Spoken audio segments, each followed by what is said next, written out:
Have you ever wondered which is the most important book for us as citizens of India? It is the Constitution of India.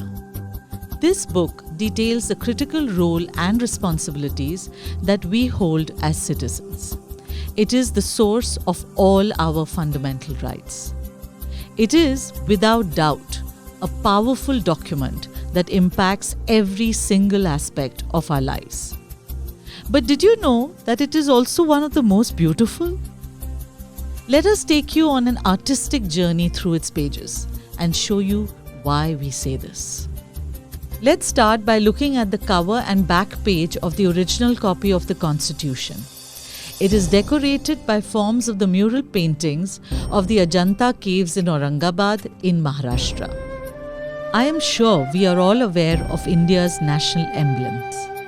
But do you know the inspiration behind our national emblem and where it is placed in our Constitution? It is taken from the Ashoka Sthamb situated in Sarnath, which was built during Ashoka's rule. The picture of the emblem in our Constitution shows the front side of the emblem, where we can see the image of 3 lions. Below that, we can see the wheel of Dharma in the middle, a horse on the left side, and a bull on the right side. In the original copy of the Constitution, Dinanath Bhargav has beautifully decorated our emblem in golden color.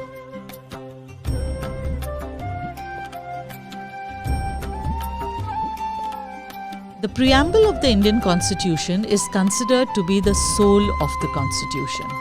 The artwork on this page is done by artist Vyuhar Ram Manohar Sinha. On the top of the page, he has beautifully designed the words, "The Constitution of India." Further, while writing the preamble, the W in "We the People of India" has been decorated by delicate flowers and leaves. Using the same technique, the border of the page has been created.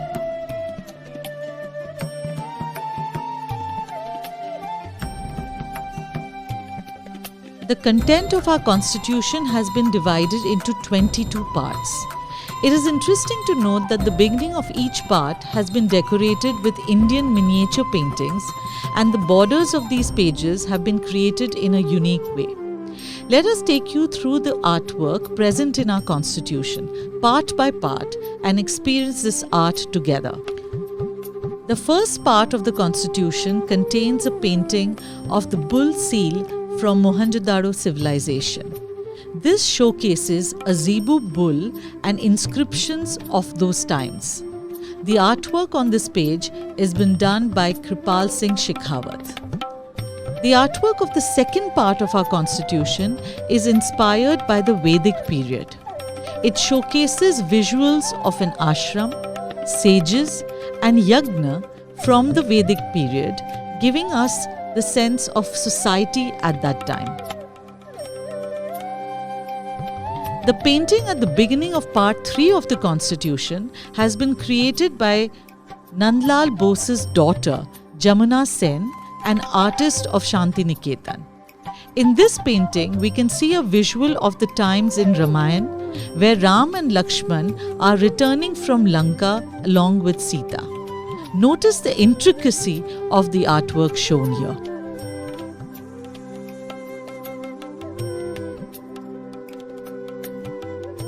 Part 4 begins with a painting by Bani Patel, wherein she has shown the times of Mahabharata, where Krishna is giving sermons of Gita to Arjun before the war. If you look closely, you'll be able to see the elements of Indian miniature painting beautifully incorporated here. In the same way, at the beginning of part 5 of our Constitution, Buddhist monks have been shown who seem to be listening to sermons by Gautam Buddha. Showing a glimpse of Mahajanpad and Nanda period, this painting has been jointly made by Nandlal Bose and A. Perimal. This painting, shown at the beginning of part 6 of the Indian Constitution, is created by the father-daughter duo of Jamuna Sen and Nandlal Bose. It is a Jain-style painting of the Mahajanpad and Nanda period, wherein God Mahavir is shown to be meditating. Look closely to witness the beautiful blend of colors in the painting. Let's move to the 7th part of our constitution. This begins with paintings depicting the last years of the rule of Samrat Ashok, where he, along with other monks, tried to spread Buddhism to different parts of the world. This artwork has been made by Nandlal Bose.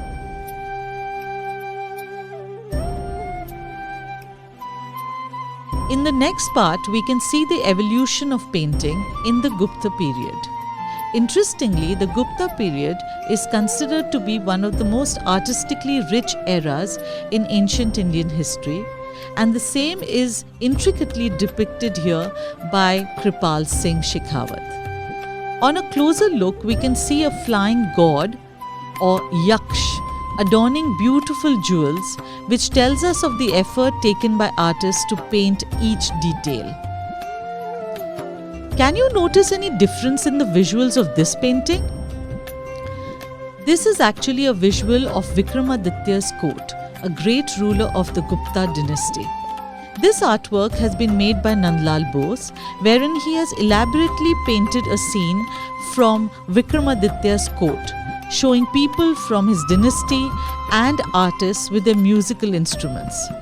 As seen in other artworks throughout the constitution, all elements of this painting have been designed in great detail. On this page, we can see glimpses of coins from the Gupta period.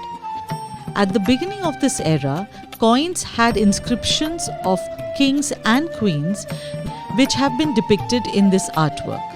Along with that, a warrior carrying a bow and arrow can also be seen.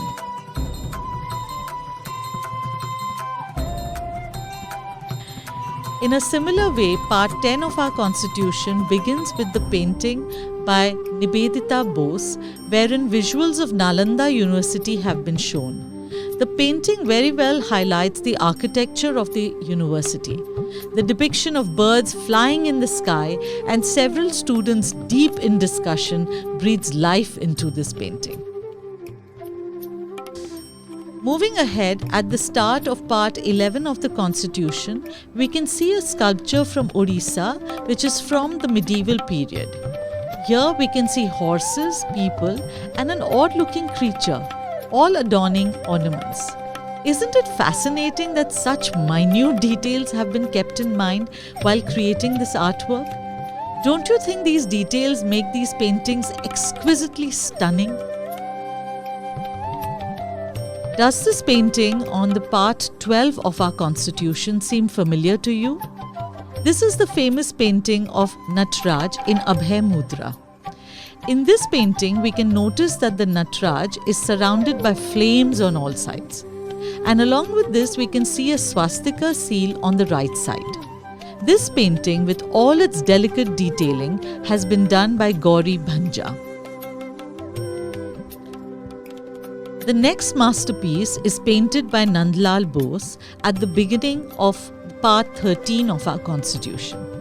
Bose has painted a scene of Mahabalipuram, and what's amazing is that in a tiny area of this painting, he has gracefully painted King Bhagirath serving penance for Shiva and the arrival of Ganga river on earth. This visual, although mythological, depicts the purity and significance of our great rivers. Can you notice a shift in the architecture of this painting? Well, here artist Nandlal Bose has painted a visual of Akbar's court, where he is seen discussing some matter with his courtesans, and thus we can see a glimpse of the magnificent Mughal architecture. We can again find the usage of Mughal style in this painting of part 15 of our constitution.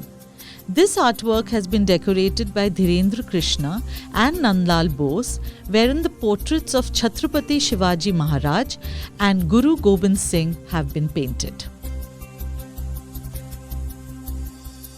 The painting of part 16 of our constitution has been made by Vishwaroop Bose and Nandlal Bose.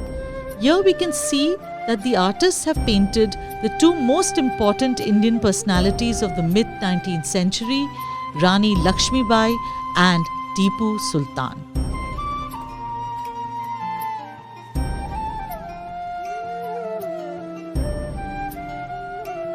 Well, here is an interesting painting.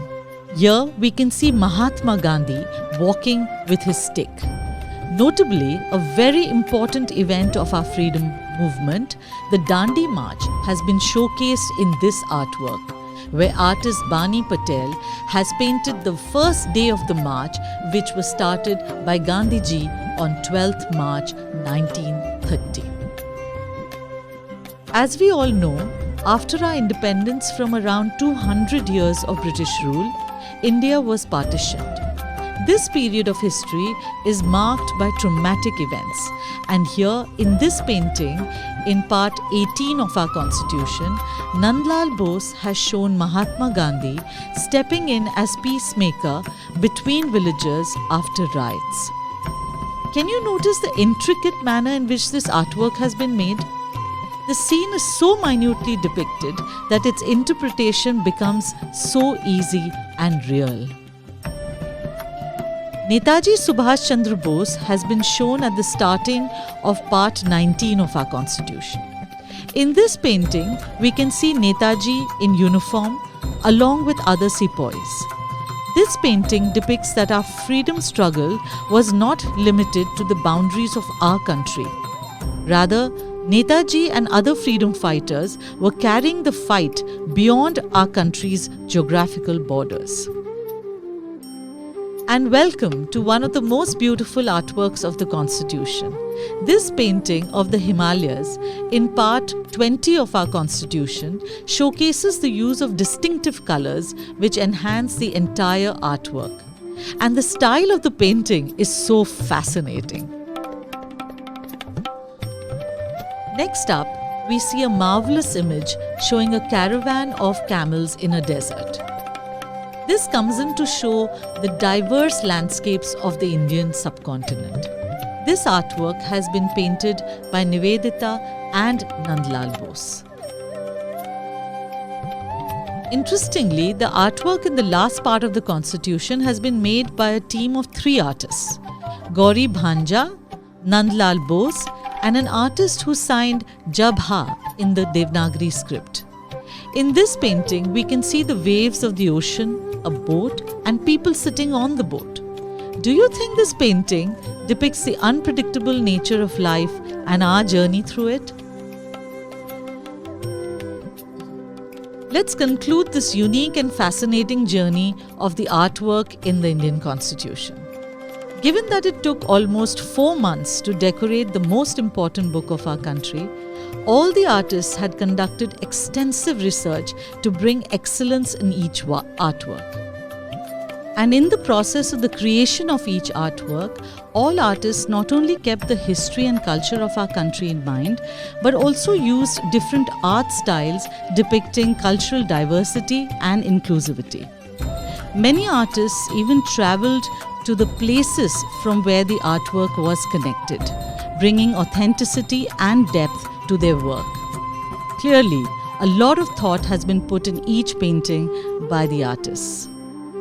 If you find this video interesting and want the beautiful artworks in our Constitution to reach more people, please share this video and subscribe to our channel.